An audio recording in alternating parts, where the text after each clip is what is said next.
மாதிரி நினைச்சு பார்த்துருக்கீங்களா? இந்த டெக்னாலஜி வந்து சம்டைம்ஸ் யூஸ்ஃபுல்லாகவும் இருக்கும். இந்த மாதிரி சோஷியல் மீடியாவை நம்ம மார்க்கெட்டிங் வந்து நிறைய பீப்புளை மீட் பண்ணலாம்.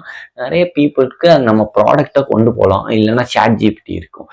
அதே மாதிரி அதுக்குள்ள ஹார்மும் இருக்கும் பார்த்துருக்கீங்களா? நம்ம டைம் அண்ட் அட்டென்ஷனும் அவங்க நிறையவே எடுத்துட்டு போயிட்டே இருப்பாங்க. இந்த மாதிரி ஹார்ம் அண்ட் பெனிஃபிட் இருக்கிறதுனால தான் இந்த சோஷியல் மீடியா வந்து ஒரு காம்ப்ளிகேட்டடான ஒரு சப்ஜெக்ட்னு சொல்றாங்க. அதை பத்தி நம்ம என்ன பண்ணலாம்னு சொல்லிட்டு இந்த வீடியோல பார்க்கலாம். ஃபர்ஸ்ட் இருந்த மாதிரி நம்ம ஏன் ஒரு சின்ன பட்டன் ஃபோன் வைக்க முடியல? பேசிக்கா ஏன் அதுல நம்ம ஒரு பெனிஃபிட், இப்போ கூகுள் பே பண்ண முடியாது, வாட்ஸ்அப்ல ஏதாவது மெசேஜ் அனுப்புனா செக் பண்ண முடியாது, இல்லைன்னா நம்மளுக்கு ஏதோ ஒரு வீடியோ பார்க்கணும்னா பார்க்க முடியாது. ஸோ அதனாலதான் நம்ம எல்லாருமே நம்ம அந்த நோக்கியா போனை தூக்கி எறிஞ்சோம் ஃபர்ஸ்ட் ஆஃப் ஆல். ஸோ இந்த போன்ல ஹார்ம் அண்ட் பெனிஃபிட் இருக்கு.